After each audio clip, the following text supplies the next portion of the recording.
My name is Rebecca Shi, and I am the CEO of the American Business Immigration Coalition Action. We are a national bipartisan coalition of over 1,700 CEOs and business associations advocating for common sense, long-term immigration and workforce solutions. First, I want to thank the Problem Solvers Caucus, which is chaired by Congressman Tom Suozzi and Brian Fitzpatrick. They're walking over as we speak.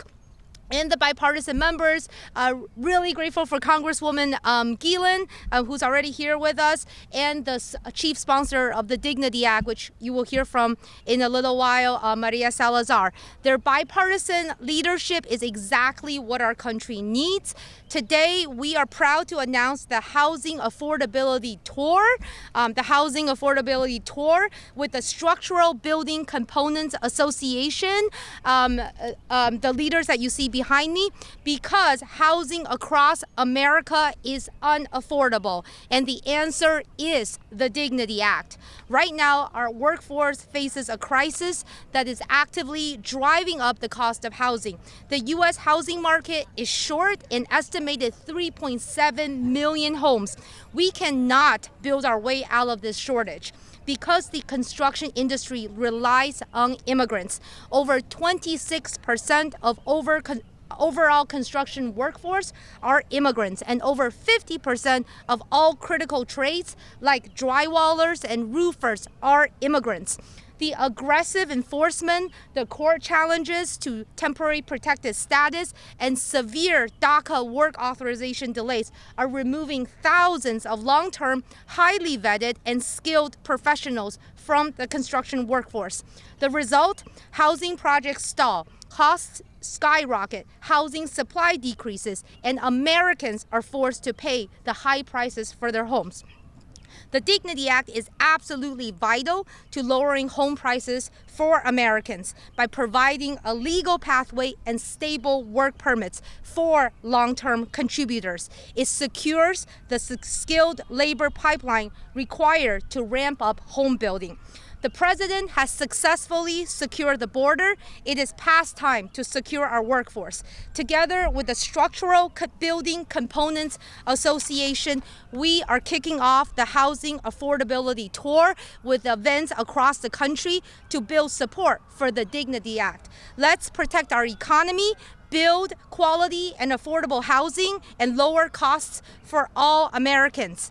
Thank you, and next I am honored to introduce the president of the Structural Building Components Association, Larry Dix II. Larry?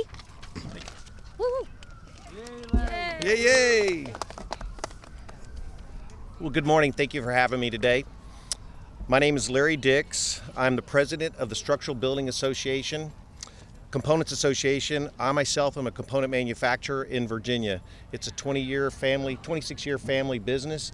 We have truly enjoyed having and doing substantial work. Spent the majority of my career helping provide the structural elements that frame America's homes and supporting the workforce that makes it all possible. The SBCA represents a massive, quiet engine for American housing. The industry comprises of over 1,300 manufacturers in the United States, employing nearly 40,000 individuals and also revenue of $10 billion. The vast majority of our members are small, family-owned businesses just like mine.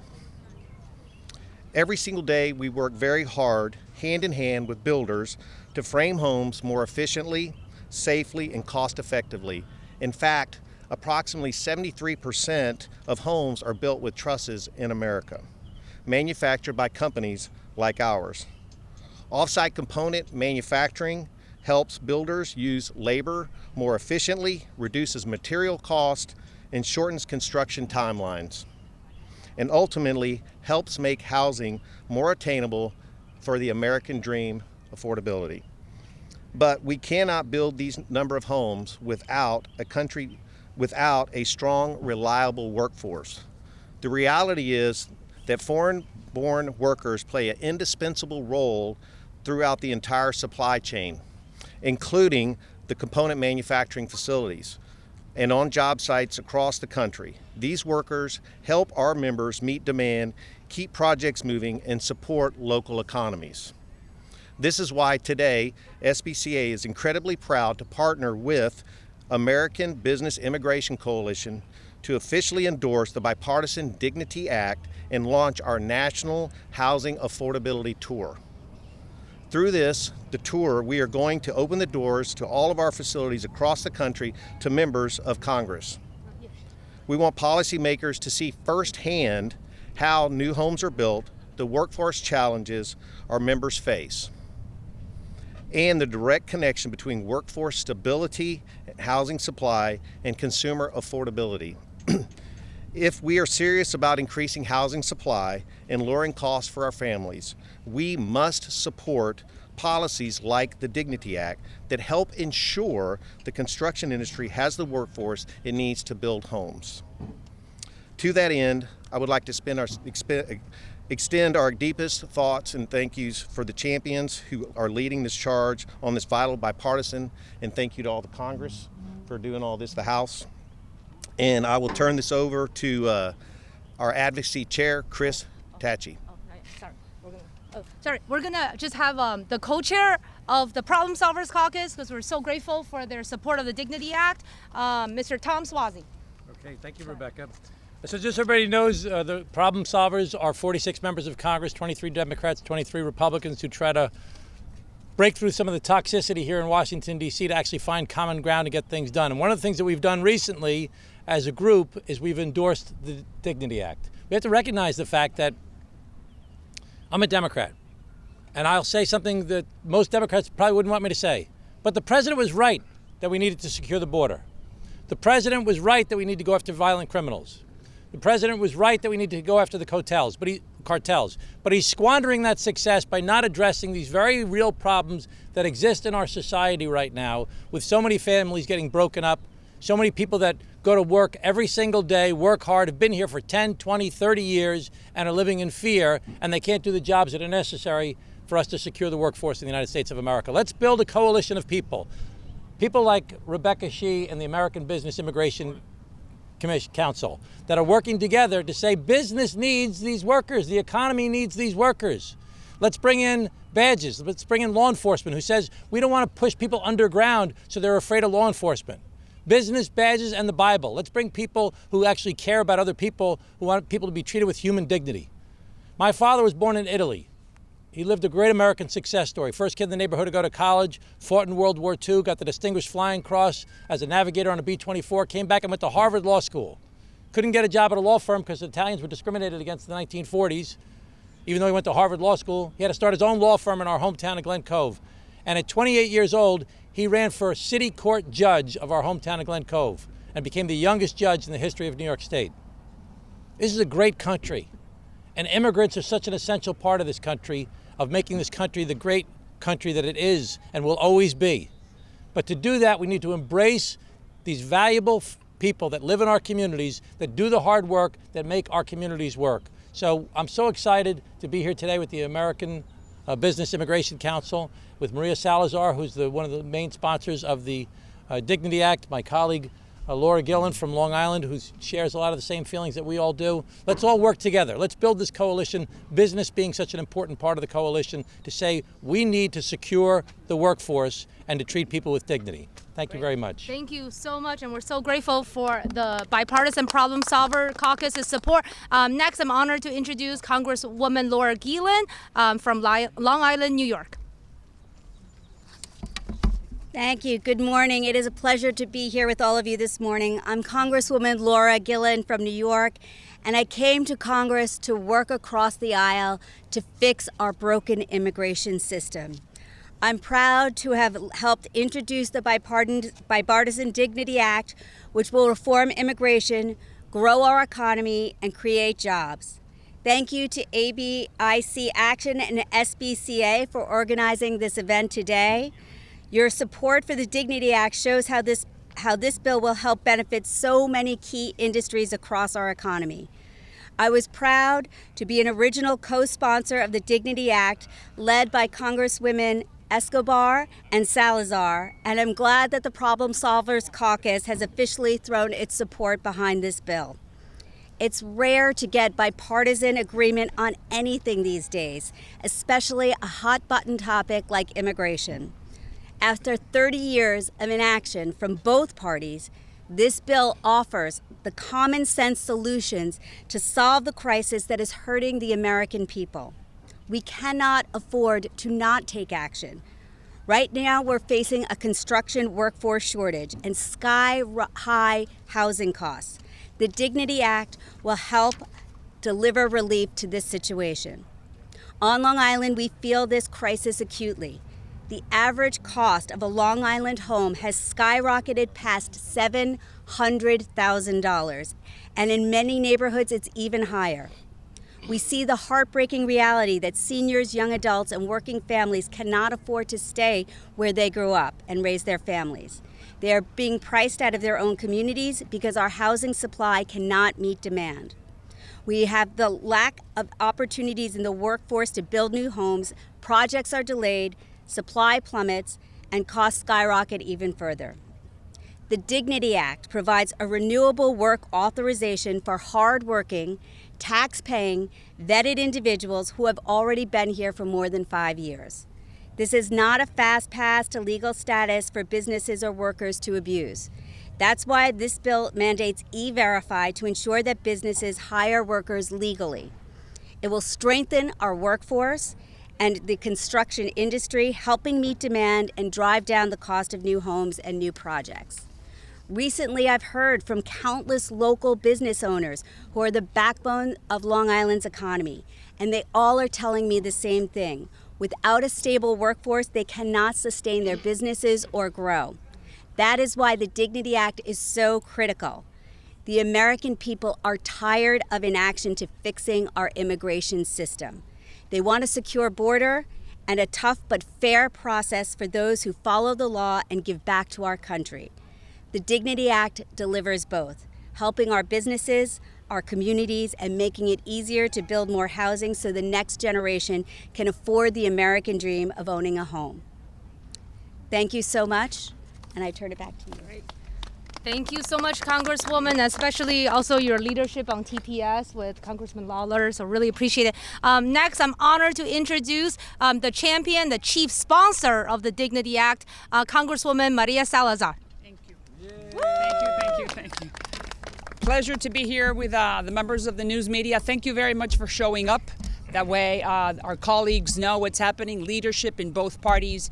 Delighted to be here with Tom Suozzi, who has been instrumental in making this bill have legs on the United States Congress, showing it to the problem solvers, showing it to the other side of the aisle, to making it a very strongly bipartisan piece of legislation. So thank you very much for your leadership, and delighted to be working with you.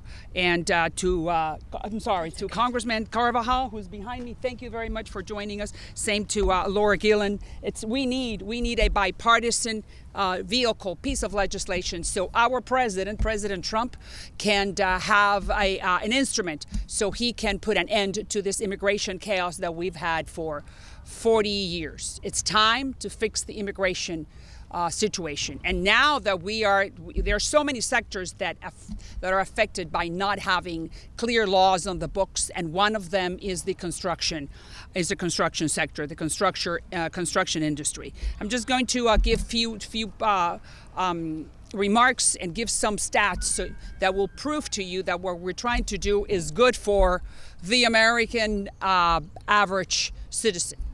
The Dignity Act is a housing affordability bill disguised as an immigration legislation. You cannot build 4 million homes without the workers needed to build them. Every time construction projects are delayed, it means higher prices for the average American family who wants to own a home right now. Because having your own house or your apartment or your home is part of the American dream.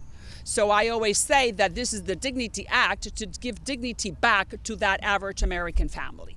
Not only to those immigrants, the illegals who want to stay in this country with no path to citizenship. This is a bill for the average American worker. Reality is that 33% of American construction workers are foreign-born. That is not theory, that's reality. 1/3 33% in construction, 50% in agricultural. There are many sectors that are hardly impacted or highly impacted by the foreign hands in our country. The more we remove those hands from those sectors, specifically from the construction area, building those homes are going to be more expensive. The Dignity Act is very simple. It helps build quicker, build better, and build more affordable. More homes, more structures for people to live in. You know, affordability is now the word of the moment, right? So we want to bring affordability to the average American person, the average American family. Well, the more hands you have in that construction site, the quicker it's going to get built and the cheaper is going to be able to be put in the market. Amnesty is not dignity. Amnesty is what illegals have now. Amnesty is what's happening right now. Free roads, free schools, free hospitals. Where we're giving these workers in the construction sector specifically is a path to stay in this country legally with never, never, never a path to citizenship. No federal programs, having them to pay a fine, 1% of their salary. And then on top of that, allowing them to stay in those construction sites so they can continue being the drywall and everything that has to do with that industry. Everywhere I go, I hear the same thing. Housing costs are too high. Every time I talk to a home builder, I hear the same thing. They don't have enough hands to build those homes, and the Americans are waiting. According to the latest study from the Home Builders Institute and the National Association of Home Builders, labor shortages add more than 2 months to construction timelines, increases $13 billion annually for not having those hands. More than 20,000 single homes were never built last year because there were not enough hands on the field. Again and again. And again, if you don't have the hands, then you don't have the structure, then that structure costs more, and then people who are waiting cannot live in their own home. It's simple. So we, in a bipartisan fashion, we are presenting to our leadership in both parties a solution specifically to our president. This is not amnesty. This is dignity. Dignity for the average American family who wants to own a home. Again, who builds the American homes? Immigrants do, in critical trades like drywall, roofing, plastering. Immigrants make up more than 60% of the workforce. These are people who are not taking jobs away from the Americans, because that's another of the arguments that I always hear. Well, you are trying to sponsor a legislation that is taking jobs away from the average American worker. It's not true. The average American worker has chosen not to participate in this type of activity. Drywall, roofing, plastering. That's why 60% of the workforce in those construction sites are either illegal or they are immigrants. Why? Because the average American has other choices that are a little bit more comfortable than putting drywall up or than roofing. I come from the city of Miami, where you have 93 degrees during probably 6 months of the year. Tell me, who would want to be on that roof under that sun, putting that tar? Because if you don't have a roof, you don't have a home, right? Because you cannot have a home with a roof. So you need roofers. And who does that? The illegals, the immigrants, the people who came here because they want to have an opportunity. Well, why don't we give them the opportunity to put that roof for that average American family who's going to buy that home? And that person is never going to become an American. That person does not have a criminal record, and that person is going to contribute to the American economy. Simple. Thank God that you guys have understood that. And to end so we can give opportunity to others to speak. Bottom line, more workers means more homes means lower cost means the American dream. The American dream is the Dignity Act, and basically we are writing this, like we wrote this legislation so the average American can have dignity and live in their own homes. Thank you for the opportunity. May the Lord help us and help the President of the United States understand that this is his moment. Thank you. Thank you so much, Congresswoman, for your leadership. Next, I'm honored to introduce from California, Mr. Salud Cabral. Thank you very much. And let's just start on how you just saw an example of some of the disagreements we have, but at the end of the day, we come together and agree on the Dignity Act. I don't call it people that are here working hard illegal. I call them undocumented individuals contributing to our economy. We have some differences on some of the wording we use, but at the end of the day, we've come together on a very important step forward for immigration reform called Dignity. Thank you to the American Business Immigration Coalition Action and the Structural Building Components Association for bringing us together today. I represent the Central Coast of California, where, like in so many other regions across the country, the housing crisis has become so severe that even middle-income earners like nurses, teachers, police officers, and other professionals, let alone working families, can no longer find a place to live that fits their budgets. That's why reducing housing costs is a top priority for all of us. A major driver of the high prices is simple. We are not building enough homes. Years of under construction have left our country with a severe housing shortage that we also call a crisis, pushing home prices and rents record high. If we want to bring down costs, we must increase the supply. But one of the biggest roadblocks is the shortage of construction workers. Many of you here today know firsthand how this workforce gap slows down projects and drives up costs. For many years, immigrant workers have been essential in filling the gap. In fact, immigrants make up about 1/3, let me repeat that, 1/3 of construction industry workforce. They are a critical part of the housing economy. Unfortunately, the administration's current chaotic approach to immigration policy is not only harmful, it fails to provide the stability and workforce support that American home builders need to succeed. To truly fix the problem, we need common sense immigration reform. That's why I'm proud to be an original co-sponsor of the Bipartisan Dignity Act with Representatives Maria Salazar and Veronica Escobar. I will be the first to say that this is not a perfect solution or a perfect bill. As you know, we have many disagreements across the aisle, but it's great when we can come together and find that common denominator, that common ground, and we feel that this is that. This legislation will offer undocumented immigrants who are already living here and positively contributing to our economy, paying taxes, a path to legal status and protection. It will bolster border infrastructure and security, and it modernizes our outdated immigration system by expanding lawful pathways, improving asylum processing, and reducing the visa backlog. These are concrete, practical solutions to build a better and fair immigration system, and these solutions are urgently needed. Home builders and other business leaders cannot continue delaying projects or scaling back down plans because of a broken immigration system. I remain committed to working across the aisle to get this legislation passed and signed into law because our economy, our communities, our families depend on it. Thank you very much. Thank you so much, Congressman. And next we'll have Mr. Adam Gray from the great state of California. Woo! Adam. Well, thank you, Tom. Good morning. It's great to be here with my colleagues. Adam Gray from California's 13th Congressional District.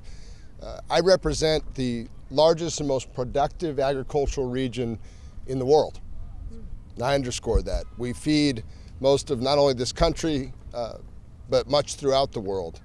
And we have some of the hardest working people in the country. And it's a valley really of immigrants, whether you're a Dutch American, a Portuguese American, a Mexican American, an Indian American. People have come to the valley for generations to build a better life, to provide opportunity for themselves, for their families. And in Washington, and we've heard some of it today, whether we're talking about the word undocumented or the word illegal. Washington loves to spend a lot of time in extreme partisan nonsense instead of just working hard like the people I represent do, right? Coming together, finding common ground. And I want to thank my colleagues who have had the courage to stand up here today to step out of that constant catering to the extremes in the Republican Party, the extremes in the Democratic Party, and actually say, we can solve problems. Can we solve every problem perfectly? Well, maybe not. But each and every day we're given a choice to make progress. And if we can make progress on the Dignity Act, and there's no reason we shouldn't bring this bill up on the floor right now, whether the president agrees or not, and move it forward and apply pressure and say there are hardworking Americans, there are hardworking immigrants across the world who want to come here, make a better life for their families. The Dignity Act provides status, border security and status, dignity. This is an easy concept to wrap our arms around. I thank my colleagues for showing some political courage this morning, and I look forward to bringing this bill onto the House floor and voting to make America a fair and freer place. Thank you so much. All right, now we'll do Q&A from members of the press. Any questions? Yes, you did. Anybody? Question? Yes, go ahead.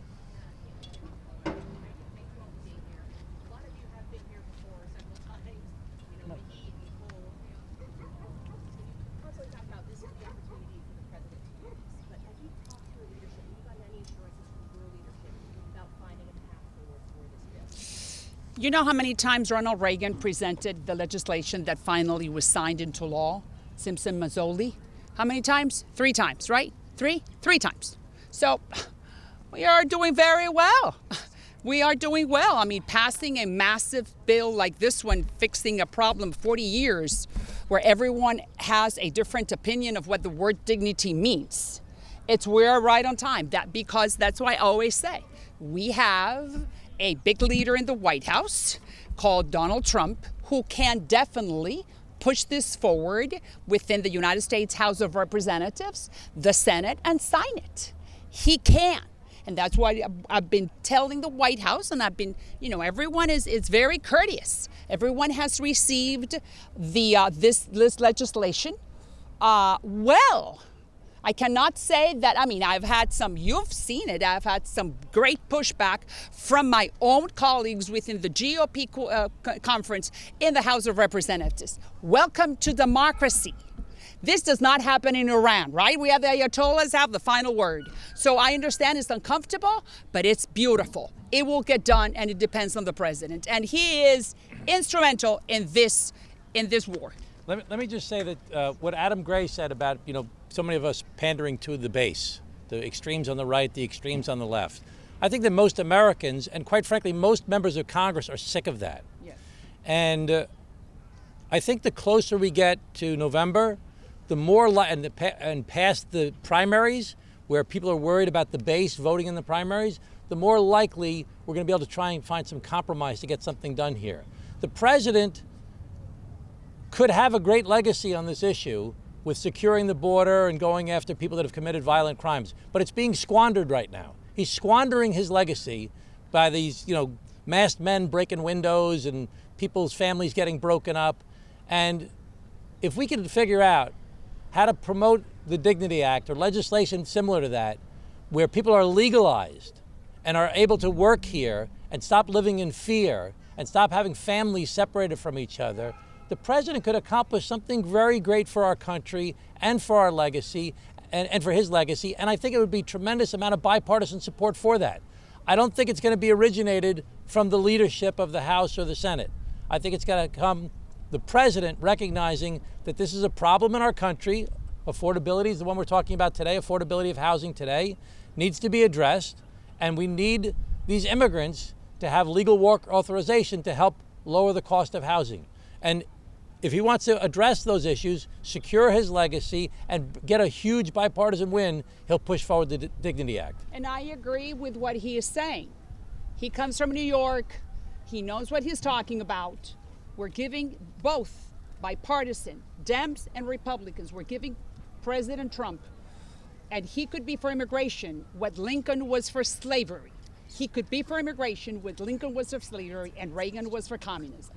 And like Tom is saying, he is hearing it, and I am sure he's an intelligent guy. He comes from construction in New York and from agricultural in Florida and hospitality in Florida.